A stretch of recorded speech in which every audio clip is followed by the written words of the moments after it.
Welcome back, everyone, to your daily dose of UPSC prep. Yeah. We've got, March 20th, 2025. Part 2. Part 2, that's right. Yeah, we're getting into... Buckle up. We've got a lot to get through today. We do indeed. And you know what? Some of this might sound familiar. Right. A little bit of a revision. Yeah, repetition's good. Yeah, it can help for these exams. reinforce those concepts. Yeah, so today we are going to be talking about all sorts of things, from India's advancements in quantum tech to public debt, ag biotech, and a little bit on the freedom of expression debate happening in cinema right now. Wow, that's a pretty diverse Yeah, so as always, range of topics there. we're going to extract the key insights from all these different sources, connect the dots, and make this information really work for you for those upcoming exams. Fantastic. Okay. So I'm excited. Are you ready to dive in? Yeah, let's Yeah. start with India's quantum leap. Okay.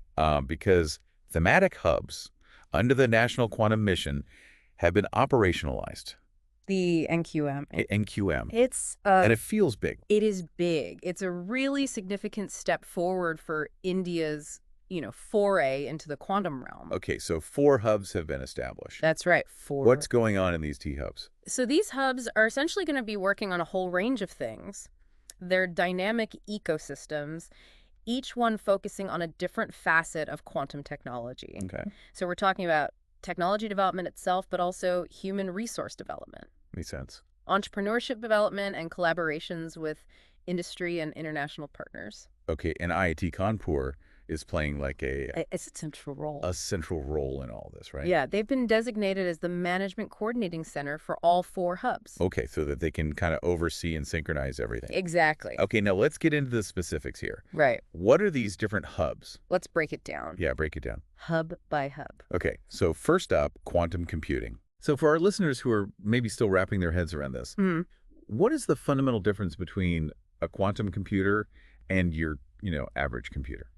Okay, so the core difference lies in how information is processed. Right. You see, a traditional computer uses bits, which can be either a 0 or a 1. Yep. Quantum computers, on the other hand, use qubits. Okay. Now, what's really remarkable is that these qubits can exist in a state called superposition, meaning they can be both 0 and 1 simultaneously. Ooh.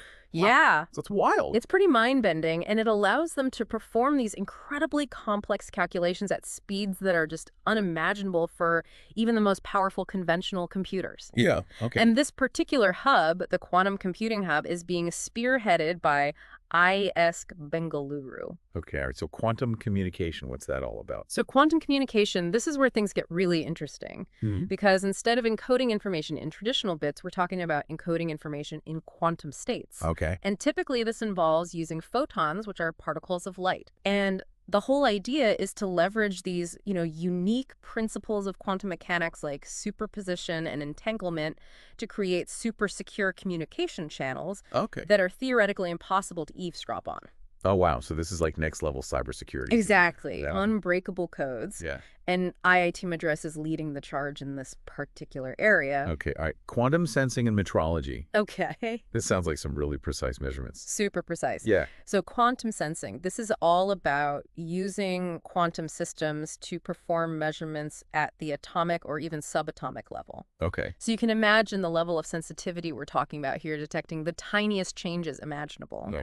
And then we have quantum metrology, which is closely related. Right. And this focuses on developing these highly accurate measurement techniques for all sorts of physical quantities, like time, frequency, gravity, magnetic fields, you name it. And this goes way beyond what traditional methods can achieve. So for our listeners out there, Yeah. what's the takeaway here? Like, how is this going to change things for us? Well, think about fields like navigation, Okay. medical diagnostics, Okay. fundamental physics research. Right. I mean, the possibilities are huge, and leading this particular hub is IIT Bombay. Okay. Fascinating. All right. And lastly, quantum materials and devices. Okay. What are they up to? So this hub is all about delving into the fundamental properties of matter at the nanoscale. Okay. We're talking about investigating materials at the level of individual atoms and molecules, exploring their structural, electrical, magnetic, and optical characteristics. Wow. It's really about understanding and manipulating these properties to develop the building blocks for future quantum technologies. Okay. So the future is nano. In a way, yes. Yeah.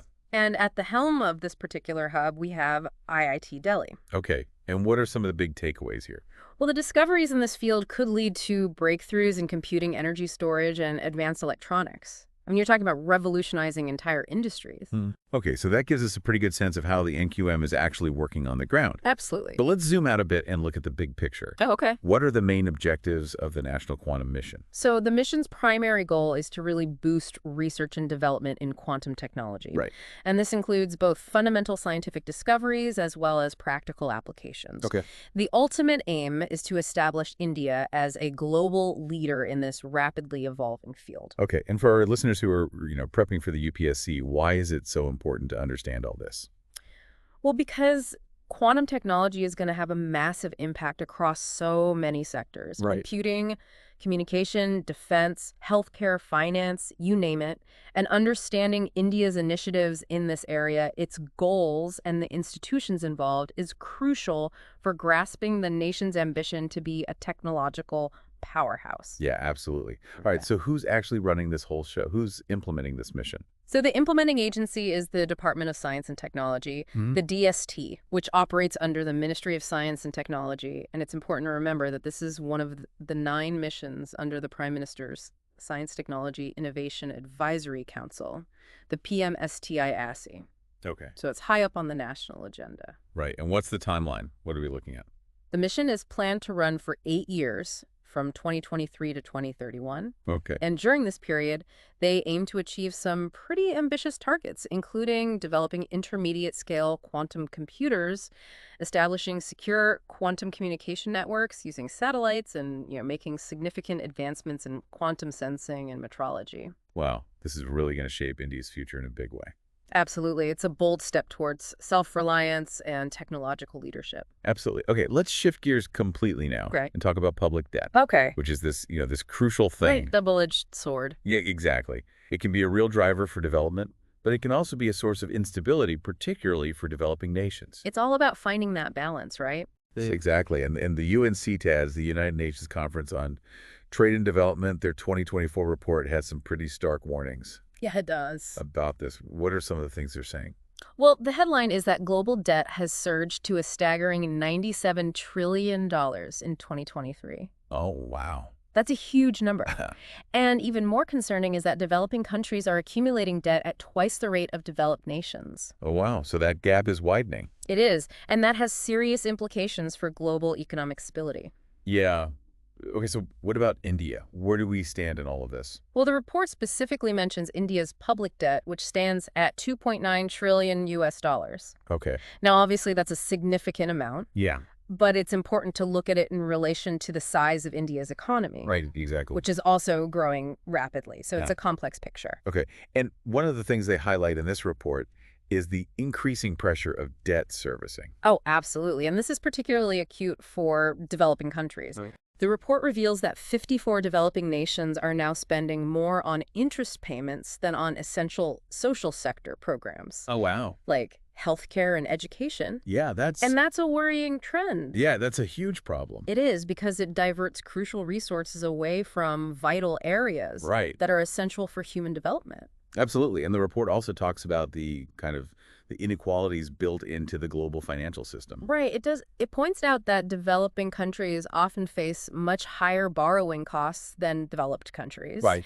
They end up paying 2 to 12 times more in interest. Oh, wow. For similar levels of borrowing, and that puts them at a significant disadvantage. Right. It's a vicious cycle. Yeah, exactly. That can be very difficult to break free from. Okay, so what are the main challenges that this kind of rising global debt poses? Well, there are several key challenges. Okay. The first is debt overhang, which is when high levels of debt start to stifle economic growth because it discourages investment and slows down consumer spending. All right. Then there's the issue of liquidity. Right. Countries need access to cash to meet their financial obligations, and this is becoming increasingly difficult as private creditors are withdrawing funds from developing countries. The report mentions almost $50 billion has been pulled out recently. Wow. And finally, there's the issue of debt restructuring. When countries can no longer manage their debt, they need to renegotiate the terms with their creditors. Right. But this can be a very complex and costly process, particularly when the creditor base is dominated by Western institutions, as it often is for developing countries. Yeah. Okay, so it sounds like a pretty challenging situation. It is, but the report does offer some recommendations. Okay, good. What are they suggesting? Well, they suggest establishing more effective debt restructuring mechanisms. Great. To overcome coordination hurdles, they also recommend expanding contingency financing options Right. to help prevent crises in the first place. And they call for greater participation of developing countries in international financial institutions like UNCTAD, so they have a stronger voice in shaping global policies. Right, so that it's not just, the wealthier countries dictating the terms. Exactly. It's about creating a more level playing field. Yeah, okay, let's bring this back to India now. All right. What is our current public debt situation? What are the numbers? So just to clarify, public debt, also called sovereign debt, is the total amount of money a government owes to both domestic and external lenders. Okay. Right now, India's general government debt is about 81% of her GDP, Okay. and the FRBM Act, the Fiscal Responsibility and Budget Management Act, Right. aims to bring this down to 60% of GDP. Okay. But on a positive note, our external debt is only about 18.6% of GDP, Okay. which is actually the second lowest among the top 6 largest economies. That's good. So, there are some bright spots. Yeah, okay, so for UPSC aspirants, why is all this so important? Well, because questions about economic stability, debt management, and global financial dynamics are a regular feature in UPSC exams. Right. So understanding these issues is essential. Yeah, it's all connected. It's all connected. Okay, let's talk about something completely different now. Right. Let's talk about cotton. Cotton. Okay. Specifically genetically modified cotton or Bryant cotton. Okay. So this is a really interesting example of agricultural biotechnology in action. Yeah, it's a classic case study, actually, with a lot of complexities. Yeah, and just to be clear, Bryant cotton is still the only GM crop approved for commercial cultivation in India. That's right. It got the green light from the GEAC, the Genetic Engineering Appraisal Committee, Back in 2002. back in 2002. That's a while ago. Yeah. So it's been around for a while now, and it's had a significant impact on the cotton industry. Yeah, so the first generations of Bryant cotton, Bollgard 1 and Bollgard 2, they were great at dealing with some of the major pests. Yeah, the American spotted bollworms. Right. They really knocked those populations down. But then a new challenge emerged, Ah, the pink bollworm. the pink bollworm, The PBW. the PBW. Yeah, so they developed resistance to the Cry1AC protein.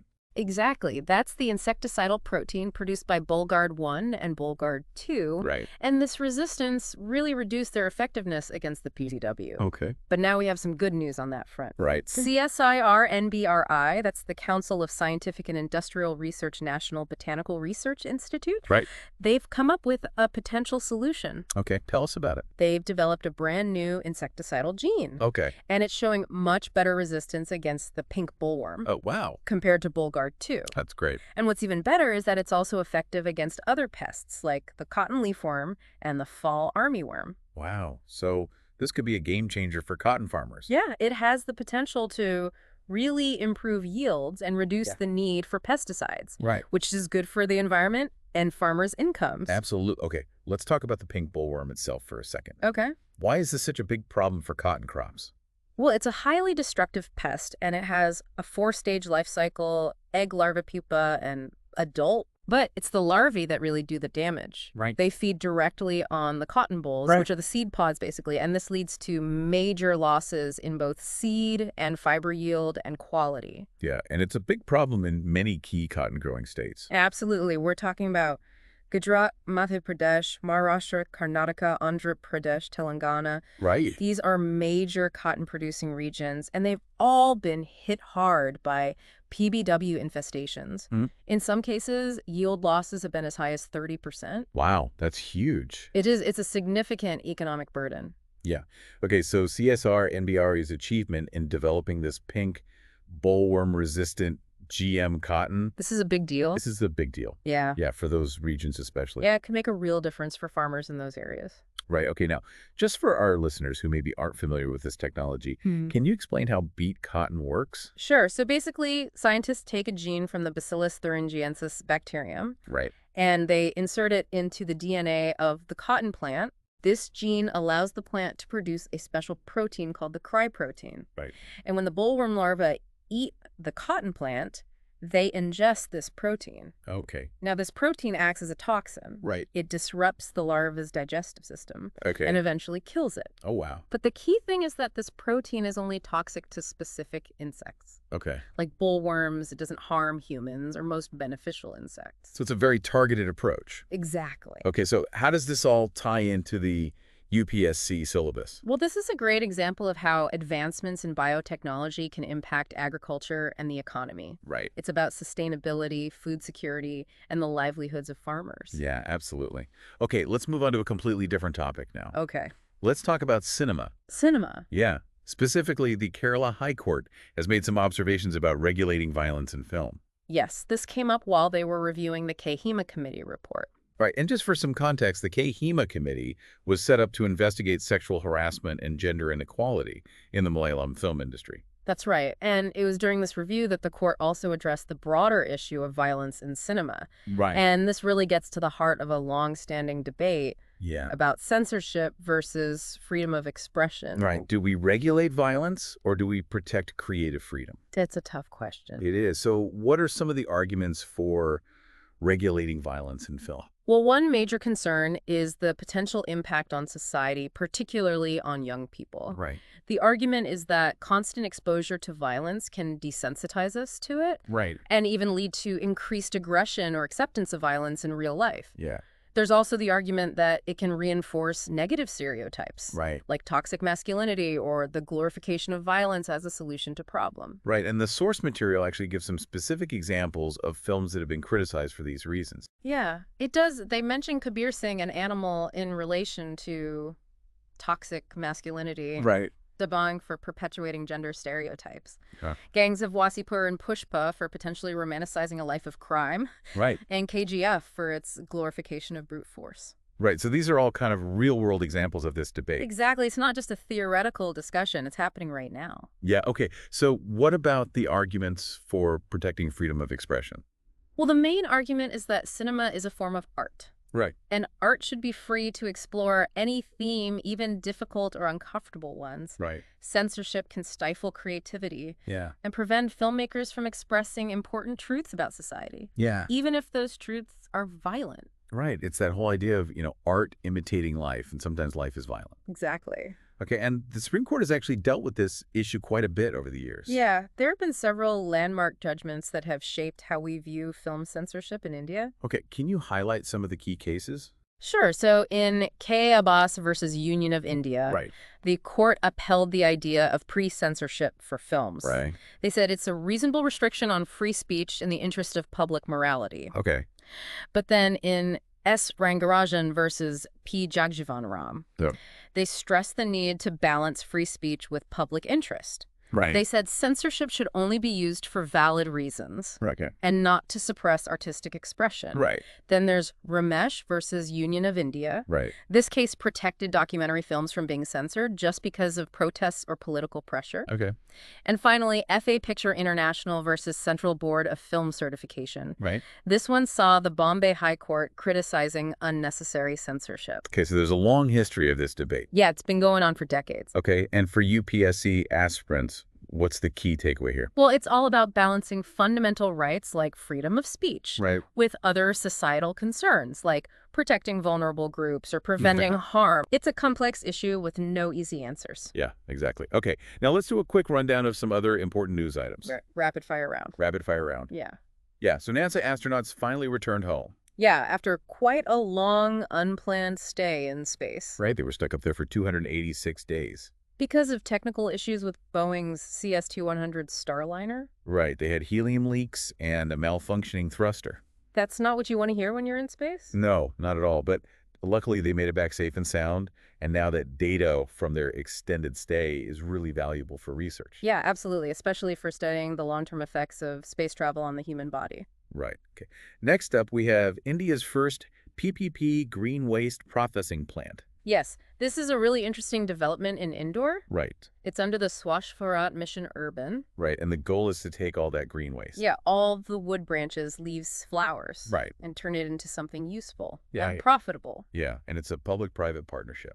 Exactly. So the Indore Municipal Corporation provides the land and transports the waste. Right. And a private company Astronomical Industries, Private Limited, handles the installation, operation, and maintenance of the plant. Okay, so it's a good example of collaboration. It is, and it's a win-win situation, really. Right. The city gets rid of its waste in the sustainable way, Right. and the company can generate revenue from the byproducts. Yeah. Okay, now the Supreme Court has weighed in on the balance between development and environmental rights. Right. They've emphasized the need for a golden balance Yeah. in the Auroville Foundation versus Navra's Kursat Modi case. Right. And they've basically said that economic growth shouldn't come at the cost of irreversible damage to the environment. Exactly. They've reaffirmed that the right to a clean and healthy environment is a fundamental right, Right. guaranteed under Articles 14 and 21 of the Constitution. Right. So this is a really important reminder for policymakers and developers. It is sustainable development is the way forward. Okay, let's talk about the International Space Station for a moment. All right, the ISS. The ISS, yeah, just a quick refresher. So the ISS is basically a giant habitable satellite orbiting Earth. Right. It's up there in low Earth orbit between 370 and 460 kilometers above us. Yeah. And it's a remarkable collaboration between multiple space agencies. Right, we've got ESA, NASA, JAXA, CSA, Roscosmos. That's a lot of acronyms. It is, yeah. But they're all working together up there, conducting research, testing new technologies, and basically preparing for future deep space missions. It's a pretty amazing feat of engineering and international cooperation. But it is okay. And the Swachh-Farad mission, Yeah. just a quick update on that. So the SBM has two main components. Right. SBM Grammon, which focuses on rural areas, Right, and SBM Urban, which focuses on cities. right. And the goal is to make India completely clean and open defecation-free. Exactly. Yeah. Okay, now there's been some news about the internationalization of the rupee. Yes, the IRR. The RBI and the Bank of Mauritius have signed an MOU. A memorandum of understanding. Yeah, to promote the use of local currencies in cross-border transactions. So instead of always relying on the US dollar or the euro, Right. they want to make the Indian rupee more widely accepted globally. And what are the potential benefits of this? Well, it could reduce our dependence on foreign currencies, Okay. which would be good for our financial stability. It could also boost international trade and strengthen India's overall economic influence. Okay, so it's about kind of increasing India's presence on the global stage. Exactly. Okay, Peru has been in the news lately.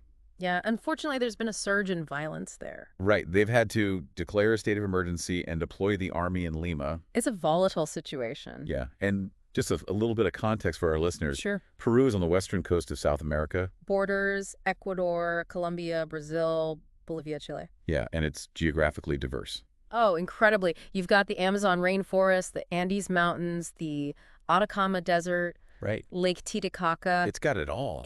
It's a fascinating country. Okay, the Ministry of Culture is planning to revive the Kamba Ramayana. Yes, this is a beautiful, epic poem in Tamil. Right, it was written by Kamban back in the 12th or 13th century. He was a brilliant poet from Thanjavur. Right, and his version of the Ramayana is considered a masterpiece of Tamil literature. Absolutely. Okay. FireSat has successfully launched its first satellite. Yes, this is a really cool project. It is, yeah. It's a collaboration between Google Research, the Earthfire Alliance, the Gordon and Betty Moore Foundation, and Muon Space. Wow, that's a lot of partners. It is a big collaboration, and their goal is to create a constellation of 50 satellites Okay. that will monitor wildfires from space. Wow. They'll be able to detect fires as small as a classroom Oh, wow. and provide updates every 20 minutes. That's incredible. Yeah, and they'll be using AI to analyze the data Okay. so they can assess the intensity of fires and help firefighters respond more effectively. That's amazing. So this is going to be a game changer for wildfire management. Yeah, potentially. Yeah. Okay, the Betwa River is struggling to maintain its natural flow. Yes. This is a common problem for rivers all over the world. Right. Human activities like dam construction and irrigation projects can really disrupt the natural flow. Yeah. And the Betwa River is no exception. It's also known as the Vetravati. That's right. It originates in Madhya Pradesh, flows through Uttar Pradesh, and eventually joins the Yamuna River. And it's an important river. Right, yeah. Historically and culturally. Yeah, the ancient Chedi kingdom was located on its banks. It even gets a mention in the Mahabharata. It does, yeah. So this is just another example of how we need to be mindful our impact on the environment. Absolutely. We need to find ways to balance development with ecological sustainability. Okay, the Future of Free Speech Index 2025 has been released. And the results are in. Yeah. India ranks 24th out of 33 countries. Not the best, but not the worst either. Right, the Scandinavian countries top the list. Yeah. Norway, Yeah. Denmark, Sweden, they've got the highest levels of support for free speech. And this survey also noted a decline in support in some established democracies. Like Japan, Israel, and the United States, Right. it seems free speech is facing challenges all over the world. Yeah, it's a complex issue. Okay, the National Innovation Challenge for Drone Application and Research has been launched. NIDAR. NIDAR. Yeah, it's a mouthful. It is, yeah. So this is an initiative by MIDI, the Ministry of Electronics and Information Technology. And the Drone Federation of India. Right, and the goal is to encourage students and researchers to come up with new drone technologies. Especially for disaster management and precision agriculture. Right. So it's about using drones for good. Exactly, and this is part of the SWAYAN initiative. Which aims to build capacity in the field of unmanned aircraft systems. Okay, and finally, the Varuna 2025 naval exercise has begun. Yes, the 23rd edition of this bilateral exercise between India and France. Right, it's been going on since 2001. And it's a crucial part of our maritime cooperation. Right, it strengthens interoperability, mutual understanding, and defense ties between the two countries. Yeah, it's all about working together to ensure security and stability in the Indian Ocean region. Yeah, absolutely. Yeah. All right, so that brings us to the end of our deep dive for today. Another whirlwind tour of current affairs. It is. We covered a lot of ground. We did, yeah. But as always, the goal is to equip you with the knowledge and insights you need to ace those UPSC exams. Exactly. So here's a final thought for you to ponder. Okay. As quantum technology advances and global debt challenges persist, how might these two seemingly unrelated fields intersect and shape India's future in the next decade? Or think about this with all the debates about freedom of expression and the impact of media. What ethical considerations should future administrators keep in mind? These are big questions, but they're the kind of questions that UPSC loves to ask. Do they want you to think critically and connect the dots? Exactly. So keep exploring, keep questioning, and keep learning. And don't forget to like and subscribe. Yes. If you found this helpful, please hit that like button and subscribe to our channel for more UPSC-focused content. See you next time. See you next time.